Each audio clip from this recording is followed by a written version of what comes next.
हमारे आलोच्य विषय चल रहा है पतित पावन कलिजुग अवतार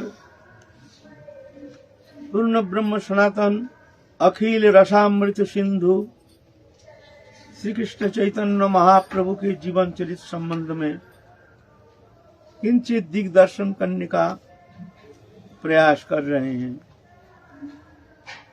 भूल भ्रांति हो तो क्षमा कर दीजिएगा, क्योंकि भगवान के जो जीवन चरित्र है, भगवत भक्तजनों के जो जीवन चरित्र है, ये मन बुद्धि के अगम्य विषय है। देखने में लगता है प्राकृत जैसे, मनुष्य जैसी लीला, कोई विशेषता कभी कभी खो जाता है। ऐसा लगता है जैसे एक साधारण मनुष्य है। भगवान का भोग लगता है, प्यास लगता है, भगवान झगड़ा करते हैं, भगवान कलह करते हैं, भगवान घमंड करते हैं, भगवान क्या क्या नहीं करते हैं, है ना। तो कभी कभी प्राकृत साम्य आ जाता है, साम्य दृष्टि, प्राकृत साम्य दृष्टि। जैसे साधारण मनुष्य में जो विचारधारा, बुद्धि, विचार, क्रिया आ जाती है, तो कभी कभी भ्रांति आ जाती है ना। लेकिन भगवान ऐसे नहीं, भगवान तो लीला करते हैं। नरो लीलावत कैवल्यम, भगवान जो करते हैं ये लीला। लीला माने एक नाटक। प्राकृत मनुष्य जैसे भगवान लीला करते हैं, घोल मेल जाते हैं, भूल जाते हैं अपने भगवत्ता, भूल करके एक साधारण मनुष्य प्राय ऐसे लीला प्रकटन करते हैं। कभी कभी किंचित भगवत्ता का प्रकाश हो जाता है, तो कभी कभी मुग्ध नरवत जैसे दिखने में लगता है, साधारण, अति साधारण। तो ऐसे महाप्रभु अब 14-15 साल उम्र हो गया है। बड़े भाई जो है विश्वरूप, संसार को अनित्य जान करके, दुखमय जान करके, मनुष्य जीवन एकमात्र भजन के लिए ही भगवान ने, प्रभु ने प्रदान किए हैं। ये मनुष्य जीवन एकमात्र हरि भजन के लिए दिया गया है, पशु जैसे भोगवृत्ति के लिए नहीं। हमारे समस्त इंद्रिय वृत्ति, चक्षु, कर्ण, नासिका, जीभ तक, ये हमारे भोगवृत्ति के लिए नहीं दिया गया है। ये दिया है जोग के लिए, भोग के लिए नहीं।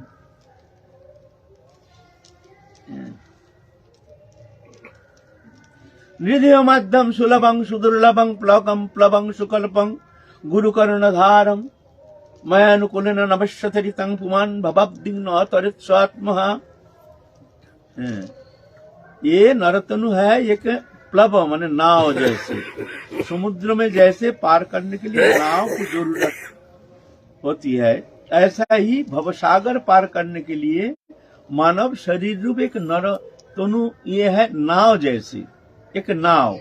इस नरतनु के द्वारा ही तुम ये भवसागर पार लगा सकते हो, और दूसरा कोई उपाय नहीं है। लाख प्रयत्न करो, देवता लोग भी तरसते हैं हमको ये भारत भूमि में एक मानव तनु मिल जाए, लेकिन हम भ्रमित होकर के हमारी बुद्धि, विचार, ज्ञान जो भी भगवान ने सृजनी शक्ति के द्वारा बड़ी सुंदर, रचनात्मक, अति सुंदर, निपुण रूप से एक मानव तनु निर्माण किए हैं भगवान, उनके अंदर बुद्धि, ज्ञान, विचार दे करके ठोस ठोस के भर दिया है। और हम उस बुद्धि, विचार, ज्ञान को दुरुपयोग करते हैं। हम लगा रहे हैं कहाँ? भोग वृत्ति में, उसका दुरुपयोग कर रहे हैं। मंद बुद्धि, मंद भाग्य, दुष्ट मन, अमार्जित इंद्रिय वृत्ति, असंयमित इंद्रिय वृत्ति, हमारे जो प्रयोग है ये दुरुपयोग हो रहा है। लेकिन भगवान ने प्रदान किए हैं ये समस्त इंद्रिय वृत्ति को, ये अगर तुम जोग में लगाओगे तो ये अमृत फल फलेगा। तो ये मानव तनु ये साधारण नहीं है। भगवान इसलिए आते हैं जुग जुग में, उनका ही सत्ता है ना उनको चेतन कराने के लिए। तुम क्यों ये संसार चक्र में भ्रमित होकर के एक शरीरधारी बन करके 84 लाख जोनि में शरीर परिवर्तन करते करते तुम भ्रमित हो रहे हो, भूल गए हो अपना स्वरूप, भूल गए हो अपनी स्थिति, भूल गए हो तुम कहां से आए हो, भूल गए हो तुमको जाना है कहां।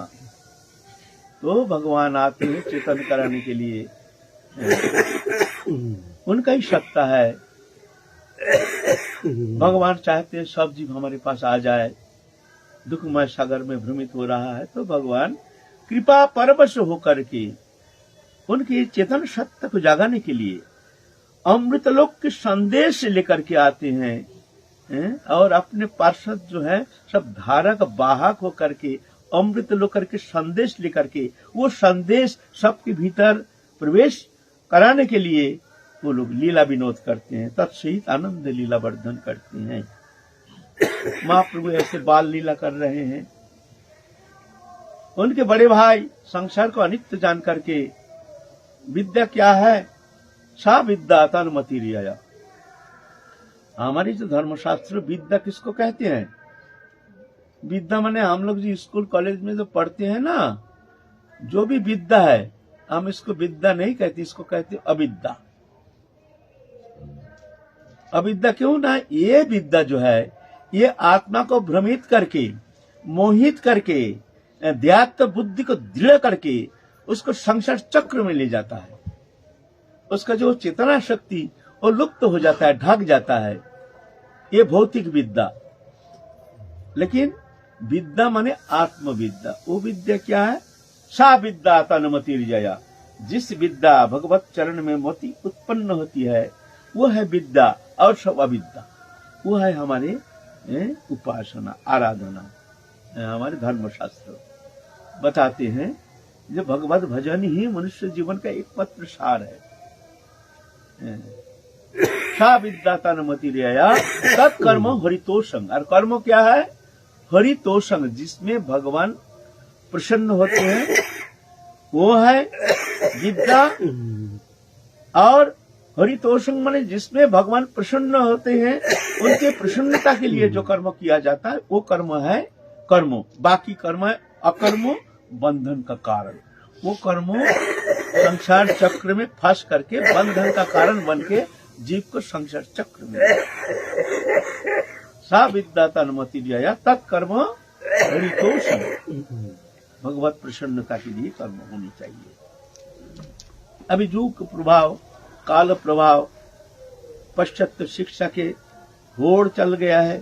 धीरे धीरे हमारी संस्कृति, हमारी सभ्यता, हमारे आध्यात्मिक चेतना शक्ति, हमारे जो संस्कृत सनातन धर्म के जो चेतना, वो धीरे धीरे कुछ हमारे राजनीतिकरण के माध्यम से धीरे धीरे इसको मिसगाइड करके, इसका गलत रूपरेखा दे करके, इसको एक अलग दिशा दे करके इसको भ्रमित कर रहे हैं मनुष्य को। हिंदू धर्म, हिंदू धर्म। अब धर्म का शब्द आता है, ये धर्म का माने नहीं जानता है, धर्म कहते हैं हिंदू धर्म। हिंदू धर्म नहीं, हिंदू धर्म माने सनातन धर्म। हिंदू शब्द आया है सिंधु प्रदेश में, सिंधु सभ्यता से हिंदू सभ्यता, वहाँ के जो सभ्यता है वह हिंदू सभ्यता, उनके धर्म है सनातन धर्म। तो सिंधु प्रदेश से आने के कारण वहाँ सिंधु सभ्यता से हिंदू सभ्यता, और उनका धर्म हिंदू धर्म। माने हमारे धर्म का नाम हिंदू धर्म नहीं, हमारे धर्म का नाम है सनातन धर्म। माने पहले था, अभी है, पीछे रहेगा। यह सनातन धर्म भगवान से आया है। ये कोई जाति विशेष, गोष्ठी विशेष, व्यक्ति विशेष के लिए नहीं, इस समस्त मानव जाति के लिए ये धर्म, समस्त मानव जाति के लिए, हमारे विश्व मानव धर्म। ये नहीं हिंदू धर्म एक अलग है, मुस्लिम धर्म अलग है, क्रिश्चियन धर्म अलग है, ये बात नहीं है। हमारे धर्म का फाउंडेशन है, धर्म का जो बेस है, फाउंडेशन है, वो हमारे सनातन धर्म। समस्त मानव जाति के लिए, मानव सभ्यता के लिए, मानव शांति के लिए ये है हमारे धर्म। अहिंसा सत्यम अस्त्यम शौचम संयममेव च एतत् समासिकं प्रत्येक धर्मस्य पंच लक्षणम। ये धर्म का 5 लक्षण अहिंसा सत्य अस्त्य शौचम संयम आदि जो है। तो पहले जो हमारे ये शिक्षा पद्धति, सनातन धर्म शिक्षा ही हमारे शिक्षा का माध्यम था, संस्कृत पहले। और कोई माध्यम नहीं था। इंग्लिश फिलिश जो शिक्षा है ये पीछे ब्रिटिश आने का बाद ये शिक्षा आकर के हमको प्रभावित किया है। लेकिन हमारे जो सनातन शिक्षा संस्कृति और वह धर्म ही एकमात्र उनके शिक्षा के एकमात्र लक्ष्य वस्तु है भगवत उपासना। सा विद्या तन्मति जया, वही विद्या है जो भगवत चरण में मति उत्पन्न होती है, वही विद्या है, बाकी सब अविद्या। महाप्रभु विद्याभ्यास कर रहे हैं, बड़े भैया संसार का अनित्य जान करके संसार छोड़ के चले गए हैं संन्यास लेकर के। पिता भी अल्प समय में, थोड़ा ही दिन में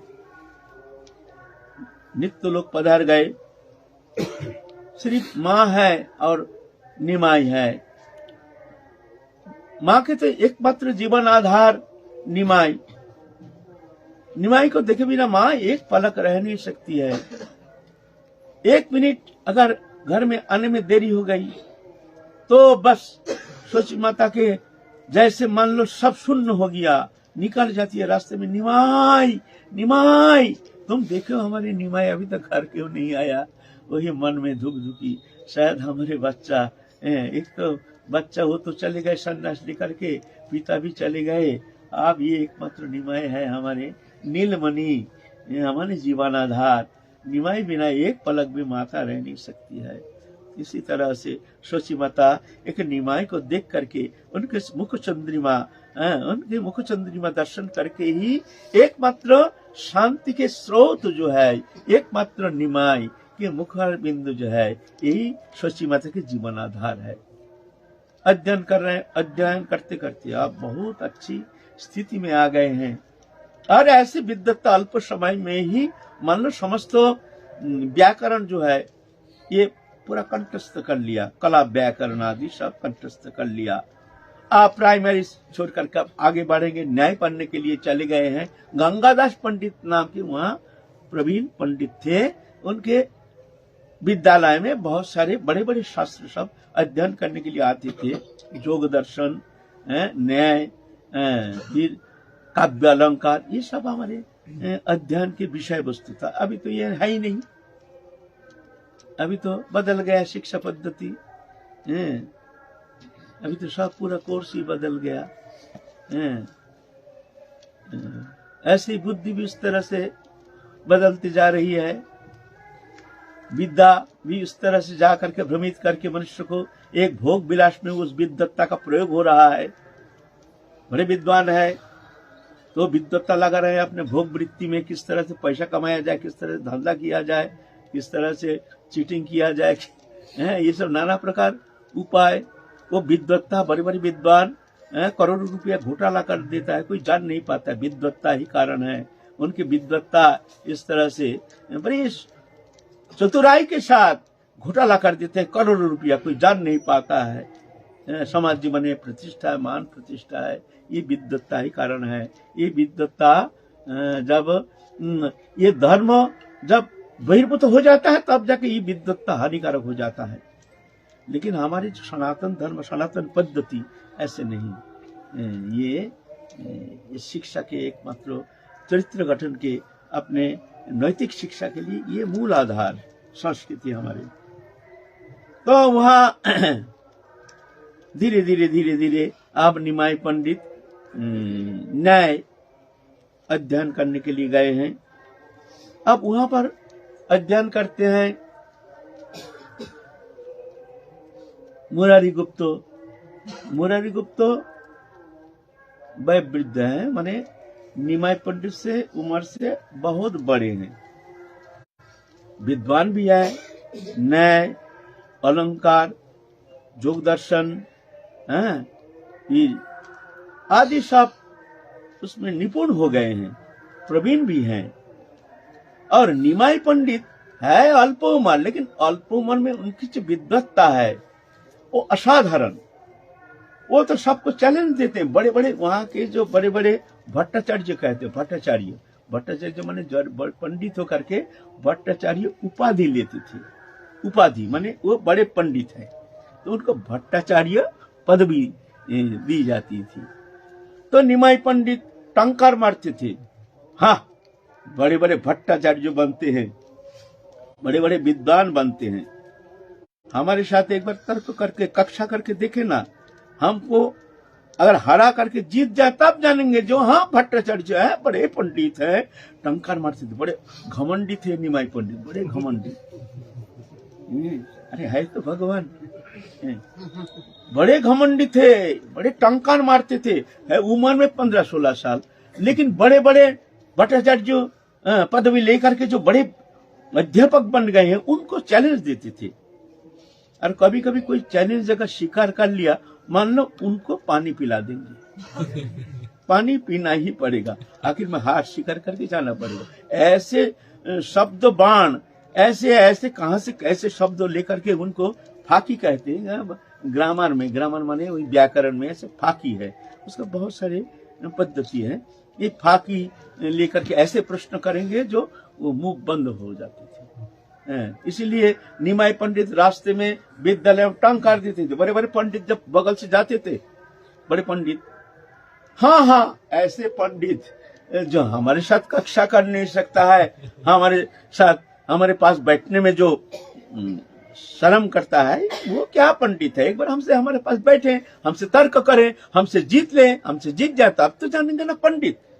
और बड़े पंडित उम्र से भी बड़े हैं, ऐसा करके देखते तो निमाई पंडित की तरफ, लेकिन सामने जाकर कुछ बोलना बड़ा सहज बात नहीं था। अब निमाई पंडित तो कभी कभी बैठ जाते हैं, कभी कभी बड़े बड़े पंडितों के साथ जाकर कक्षा करना शुरू करते हैं। इस तरह से निमाई पंडित जो है उनका पदवी दे दिया सबने, जो ये निमाई पंडित उम्र में छोटे हैं, लेकिन सबको ही उनको पहले तो ब्राह्मण घर के हैं, कुलीन ब्राह्मण, मिश्र पुरंदर कुलीन ब्राह्मण, सब प्रणाम करते थे। फिर देखने में भी उनके ईश्वर होने के कारण उनके भीतर एक शक्ति, जिस शक्ति के सामने सब पराभूत हो जाती थी, उनके देखकर ही सब संकुचित हो जाती थी। ये भगवान की एक विशेष शक्ति है, उनके सामने कक्षा करना साधारण के लिए संभव नहीं था। ये भगवान है ना, उनमें एक साध्यास कहते हैं इसको, माने भय, संकोच, लज्जा, ये सब कई गुण आकर के घेर लेते हैं जब देखते ही उनके सामने। ये भगवान की एक गुण है, उसको कहते हैं साध्यास। साध्यास आ जाते थे और खूब टंकार मारते थे। मुरारी गुप्त थे, बड़े भोले भाला, बड़े विद्वान, और उनसे उम्र में भी बड़े हैं और अलंकार शास्त्र आदि पढ़ करके बहुत प्रवीण हो गए हैं, ऐसे नहीं। तो निमाई पंडित जब इस तरह से टंकार देते हैं, मुरारी गुप्त सोचते हैं बालक है, अल्प उम्र है, इससे क्या कक्षा करेंगे, चलो सहन कर लो, कुछ बोलो मत। जब बोलता नहीं, वो वैद्य था, वैद्य माने कुछ जड़ी बूटी आयुर्वेदिक कुछ चिकित्सा में पारदर्शी थे मुरारी गुप्त, उनका चिकित्सा में बहुत नाम था। हाँ, आते हैं बगल में बैठ करके, ये वैद्यगिरी थोड़ी है, ये पढ़ाई है भाई, ये संस्कृत है, ये कठिन बात है। ये सब वैद्यगिरी अपना घर पर, ये वैद्य के द्वारा ये सब कठिन पढ़ाई, ये व्याकरण के जो ये उतना साहस थोड़ी है, ये क्या कक्षा करेंगे। ये वैद्यगिरी, वैद्य वो तो जड़ी बूटी का। फिर भी मुरारी गुप्त कुछ कहते नहीं है, चलो बालक है, और अच्छा भी लगता है, ऐसे नहीं उनसे बात करके, ऐसे नहीं, बड़े इतने मीठी मीठी बोली के द्वारा, इतना सुंदर शब्द शैली के द्वारा इतना सुंदर प्रभावित करते थे। जो इनके नेता निमाई पंडित के साथ जिसने एक बार बैठा है वो उसको भूल नहीं सकते। उनकी मीठी व्यवहार हरा करके भी उनको फिर इस तरह से संतुष्ट कर देते थे शब्द के द्वारा। अरे हम तो ऐसे आपके बालक जैसे हैं, हम कहाँ हैं, आप कहाँ हैं, आपकी विद्वत्ता कहाँ है, आप दुखी मत होइए। ऐसे तो होता रहते, विद्वत्ता है, ऐसे करके उनको एकदम चित्त को प्रसन्न कर देती थी। तो मुरारी गुप्त तो तर्क वितर्क कम करते नहीं थे, जे भाई ये तो बालक है, ये बालक है, क्या इससे कक्षा करेंगे। और ये अभी व्याकरण अध्ययन करके अभी न्याय पढ़ रहा है, हम तो ये सब पास करके आए हैं, अभी हम शब्द अलंकार आदि ये पढ़ के भी हम आगे बढ़ गए हैं। कई एमए क्लास के छात्र हैं ना, वो कभी प्राइमरी स्टूडेंट है, उसके साथ कभी कक्षा करेगा? वो अगर कहे आइए हमारे साथ बैठिए, आप बात कीजिए, तो वो हंसेगा, ये क्या कह रहे हैं ना। ऐसे ही है मुरारी गुप्तो। लेकिन ऐसे एसएसटी के शब्दबान मारते हैं निमाई पंडित, जो छाती में भेद करके चला जाता है। शब्दबान, हाँ हाँ, कितना वैद्य देख लिया हमने, ये वैद्यगिरी और ये विषम है संस्कृत भाई। ये यहाँ तुम्हारे प्रवेश कहाँ भाई? ये वैद्यगिरी थोड़ी है, जड़ी बूटी का काम थोड़ी है, ये जड़ी बूटी नहीं है, ये विद्या है तो हिम्मत है तो हमारे पास बैठ करके हमको समझाओ, थोड़ा सा देखे थोड़ा सा तुम्हारी कितना विद्वत्ता है। फिर भी वैद्य जी कुछ कहते नहीं है और उनको सिरमुख देख करके बड़े प्रसन्न हो जाते। कैसे न जाने उस मुख में क्या एक ऐसे एक स्मित हास्य, उनका हंसी में ना जाने क्या एक झलक है कि देखते ही हृदय कमल जैसे खिल जाता है, एक आनंद की शिहरण आ जाता है। क्या जाने उस मुख चंद्रिमा में क्या छिपा हुआ है, वो शरीर में न जाने क्या एक ऐसे आनंद की पूंजी है जो देखते ही आनंद का एक शिहरण खिल जाता है शरीर में। ऐसे सभी कोई कुछ कहते नहीं है। एक दिन निमाई पंडित भाई मुरारी गुप्तो कुछ कहते नहीं है, भाई इनसे तो हमको बैठना ही है। मुरारी गुप्तो बड़ा घमंडी है, ये सोचते हैं जो हम बड़े पंडित है इनसे क्या लड़ेंगे, ये तो बच्चा है। कोई बात नहीं भाई, मौका आ जाएगा तो हम तुमको पंडित, तुमको हम दिखाएंगे तुम्हारा जड़ी बूटी क्या है और विद्वत्ता क्या है। एक दिन क्या हुआ, निमाई पंडित धोती पहने हुए हैं, 15-16 साल, लेकिन देखने में पूर्ण यौवन जैसे, एकदम छटा बिखर रहा है शरीर से, जैसे ऊंची छाती, इतने सुंदर मुखमंडल, घुंघराली केस, ऐसे घुंघराली केस यहाँ तक, जनेऊ है, उत्तरीय है, खाली बदन, धोती पहने हुए, खड़ों पहने हुए, हंसते हुए जब जाते हैं तब सब ऐसे कोई व्यक्ति नहीं है जो उनके मुख की तरफ देखते नहीं है। आह कितने सुंदर, न जाने किस दिव्य लोक से आए हैं, ऐसे एक दिव्य स्वरूप। लेकिन है बड़े घमंडी, है बड़े घमंडी। सब पंडित लोग कहते हैं ये है बड़ा घमंडी। अगर घमंडी, एक दिन वो बड़े बड़े श्रीवास पंडित आदि है ना, वो तो पितृ समान है, उमर में बड़े हैं, बहुत बार कह भी है निमाई पंडित को, अरे निमाई पंडित क्या तुम्हें घमंड दिखा, तो विद्वत्ता ये क्या करेगा, तर्क वितर्क फाकी आदि क्या करेगा भाई? भजन करो, भजन करो, भजन करो, उसी में काम होगा। नहीं, ये विद्वत्ता का कोई दाम नहीं। अगर भजन नहीं तो विद्वत्ता क्या काम का है? जो विद्वत्ता भजन नहीं कराता है, जो विद्वत्ता हमारे हरि भजन में मन नहीं लगता है, जो विद्वत्ता भगवत चरण में हमारे मन नहीं लगता है, वो विद्या क्या विद्या है? वो तो अविद्या है। वो विद्या क्या काम का है ना? तो निमाई पंडित कभी कभी हंसते हैं, देखिए पंडित जी आप देख लेना, एक दिन हम ऐसे पंडित बनेंगे ना, इतने बड़े वैष्णव बनेंगे, देखना उस दिन ब्रह्मा शिव आदि आकर हमारे चरण में लौटेंगे। अरे राम राम राम राम राम राम राम राम। घमंड का एक सीमा है, राम राम घमंड करते भी ऐसे, ये वैष्णव का ये शब्द है, राम राम राम राम राम। क्या सुन लिया? नहीं निमाई पंडित जो कर रहे करो भाई, करो भाई, नहीं जरूर। और निमाई पंडित ऐसे टेढ़ी नजर से एक बार मुस्कान दे करके उनका हृदय को मुंह करके चल देते हैं, ऐसे शब्द करते हैं। जो देखना एक दिन हम ऐसे वैष्णव बनेंगे, देखना उस दिन शिव महेश तब आ करके हमारे चरण में लूटेंगे। ये भी, इसमें भी घमंड, वैष्णवता में भी घमंड, कोई कुछ कहते नहीं है। एक दिन और बड़े चंचल है, अल्प उम्र है ना, नवीन उम्र है, फिर विद्वत्ता में ऐसे प्रवीण है।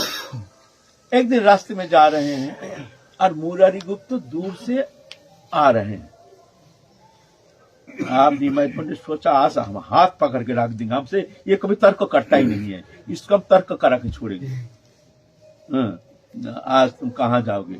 मुरारी गुप्त अब तुमको हम मजा चखाएंगे, तुम बड़े विद्वान हो। तो निमाई पंडित तो देख करके आप मुरारी गुप्त सोचते हैं भाई ये तो हमारा हाथ पकड़ लेगा, जरूर और फिर तर्क वितर्क करेगा। हमारा तो तर्क वितर्क से क्या लेना देना है, हमारा काम है, बहुत काम है, और ये अल्प हमारा नवीन उम्र है, क्या करना। तो क्या कि एक दीवार के किनारे में छुप गया चुपचाप, जो वो निकल जाएगा फिर हम निकल के चल देंगे। क्या बेमतलब का तर्क वितर्क ऐसे, अरे कटाक्ष ऐसे शब्द प्रयोग करेंगे हमको ये करने के लिए, उत्तेजित करने के लिए, जिससे क्रोधित होकर के हम उनसे तर्क करेंगे। क्या जरूरत है, जाने दो। तो एक दीवार का आड़ में ऐसे छुप गया चुपचाप, वहां से निमाई पंडित निकल जाएगा, फुट करके हम चल देंगे। निमाई पंडित देख लिया दूर से, दीवार के किनारे में छुप गया। अच्छा, बहुत होशियार है निमाई पंडित। तो निमाई पंडित दो एक शिष्य को लेकर के चल रहे हैं। आप वो दीवार के किनारे जाके चुपचाप खड़े हो गए निमाई पंडित। आप मुरारीगुप्त सोचे, देखो बहुत समय हो गया, शायद चल दिया होगा, शायद चला गया होगा। ऐसे दीवार के किनारे से ऐसा करके पकड़ लिया पकड़ लिया पकड़ लिया, हाथ पकड़ लिया, बड़े जम के पकड़ लिया। आप मुरारीगुप्त देखते हैं, भाई आज तो बुरी तरह से फंस गया, बुरी तरह फंस गया। हंस दिया, टेढ़ी हंसी, टेढ़ी हंसी, एक सीधा हंसी होता है, एक टेढ़ी हंसी। टेढ़ी हंसी हंस करके, आज तुम हमसे कक्षा किए बिना हम तुमको जाने नहीं देंगे। तुम बदगिरी करते हो, ये बदगिरी है नहीं, ये संस्कृत है, ये विद्या है। तुम ये नहीं सोचना जो तुम बहुत बड़े विद्वान हो गए हो। आज हमसे कक्षा करके हमको हरा के तुमको जाना पड़ेगा, नहीं तो हम तुमको छोड़ेंगे नहीं। बोलकर हंस रहे हैं मुंह की तरफ देख करके। निमाई मुरारीगुप्त भी देखते हैं, भाई ये तो हमको छोड़ेगा नहीं। तो इसको हम ऐसे शब्दों, ऐसे शास्त्रों संबंध में ऐसे चर्चा करेंगे जो ये अध्ययन किया नहीं है। भाई एमए क्लास में जो पढ़े उनके कोर्स अलग, और प्राइमरी का कोर्स अलग। जो प्राइमरी स्टूडेंट है वो क्या एमए क्लास का अध्ययन थोड़ी कर पाता है, वहां पहुंचते तभी ना वो करेंगे। मास्टर डिग्री है, ऐसे थोड़ी होता है, मास्टर ऐसा ऐसा होता है। हाँ बोलो,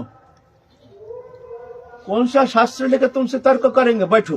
तो एक जगह ऊंची ऐसे चट्टान से था, निमाई पंडित हाथ पकड़ के बैठे, बैठो यहाँ चुपचाप, जाने नहीं देंगे अब तक। बोले ठीक है। अब मुरारीगुप्त को थोड़ा सा क्रोध भी आ गया, ये बार बार ये टंकार मारता है, ये तो अभी हमारी जूनियर है, अभी तो कला व्याकरण पास कर हो करके आप तो आए हैं तो न्याय पढ़ने के लिए, अभी तो बहुत विद्या बहुत बाकी है, अभी शब्द अलंकार आदि जो कठिन कठिन है ये सब। बोलो कौन सा शास्त्र लेकर तर्क करोगे? तुम तो व्याकरण जानते हो और न्याय जानते हो, और क्या जानते हो? तो निमाई पंडित कहता, हम तुमको कब कहा जो न्याय शास्त्र लेकर के या व्याकरण लेकर के हमसे तर्क करो? हम तुमसे ऐसा कहा शब्द? हम कहा हमसे तर्क करो? तो कौन से शास्त्र लेकर तर्क करोगे? मुरारीगुप्त कहती है, तुम्हारे जिस शास्त्र में तुम्हारा दखल ज्यादा है, माने तुमने अच्छी तरह से पकड़ है, ऐसा अगर जो शास्त्र है उस शास्त्र लेकर हम तुमसे तर्क करेंगे। बताओ। मुरारीगुप्त देखते हैं ये तो अलंकार अध्ययन किया नहीं, अलंकार बहुत आगे, माने बहुत ऊपर क्लास में उठ करके वो एमए क्लास का कोर्स है, माने संस्कृत में अलंकार, काव्य अलंकार। ये तो अलंकार अध्ययन किया नहीं, इससे ये शास्त्र लेकर के इसका हम ऐसे मुंह बंद कराएंगे जो जीवन में कभी हमसे कक्षा नहीं करेगा, क्योंकि वो अध्ययन किया नहीं, वो जानते अच्छी तरह से कि एक ही स्कूल का विद्यालय का स्टूडेंट है ना, ये ऊपर अध्ययन करते हैं, नीचे उसमें।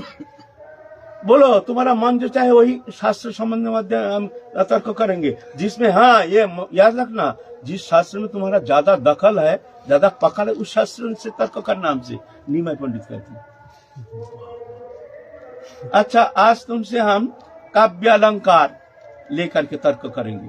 अरे काव्य अलंकार के जो शास्त्र तुम्हारा मन चाहे उसी सब्जेक्ट में हम तुमसे तर्क करेंगे। भगवान है ना।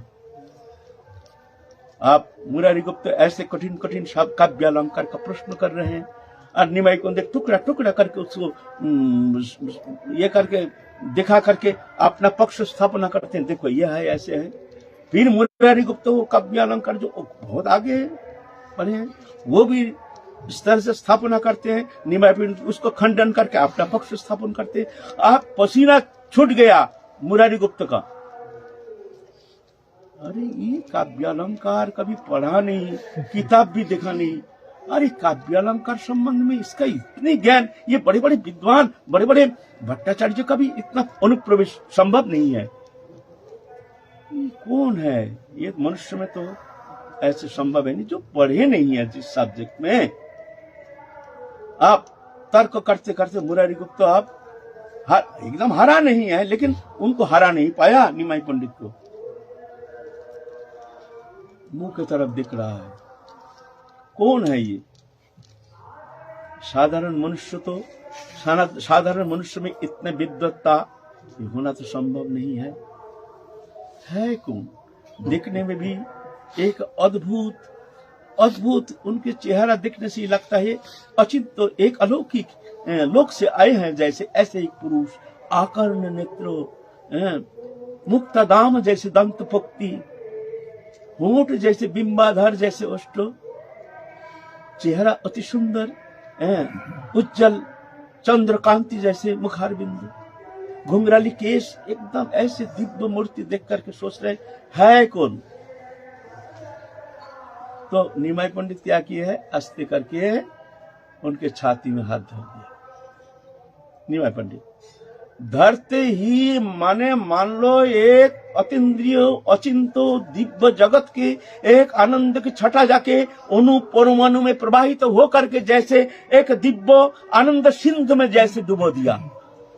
शिहरण चल रहा शरीर में, एक आनंद के दिव्य आनंद के स्रोत, एक अद्भुत अलौकिक अचिंत अगम्य, ये तो कोई मनुष्य में संभव नहीं है। आहा, कैसे भी हो, कोई भी हो, ये हमारे लिए प्रणम्य है। निमाई पंडित आप शांत हो गए। मुरारी गुप्त सुनो, आज जाकर के किताब अच्छी तरह से देखना, शास्त्र देखना, फिर एक दिन बैठेंगे। हाँ, खूब अच्छी, तुम बोलना जिसमें तुम्हारा अनुप्रवेश ज्यादा है वो शास्त्र लेकर के तुमसे हम तर्क करेंगे। आज जाओ, आज अच्छी तरह पोथी देखना, पोथी देख करके फिर जाना, हमसे तर्क करने के लिए आना। बोलकर हास करके ऐसे जा रहे हैं जैसे हमारे प्राण को खींच करके लेके जा रहे हैं कोई अचिंत शक्ति, अचिंत दिव्य लोक के एक कौन दिव्य पुरुष, जैसे आनंद सिंधु के निमग्न होकर के हमको भी डुबा दिया उस आनंद सिंधु में। आहा, अगर वैष्णव होता तो इनके चरण कमल पलक के लिए भी हम कभी छोड़ते नहीं। ये अगर वैष्णव होता, कोई भी हो, कैसे भी हो, लेकिन है ये दिव्य लोक के कोई पुरुष, अगर ये वैष्णव होता पलक के लिए इनकी चरण कमल को कभी छोड़ता नहीं।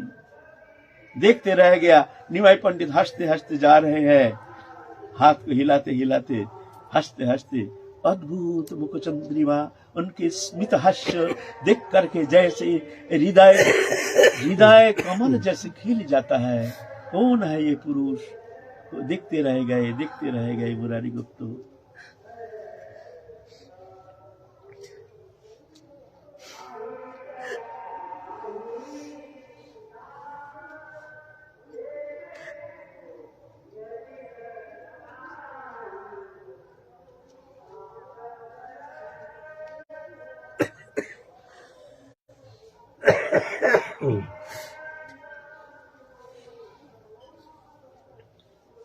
अब निमाई पंडित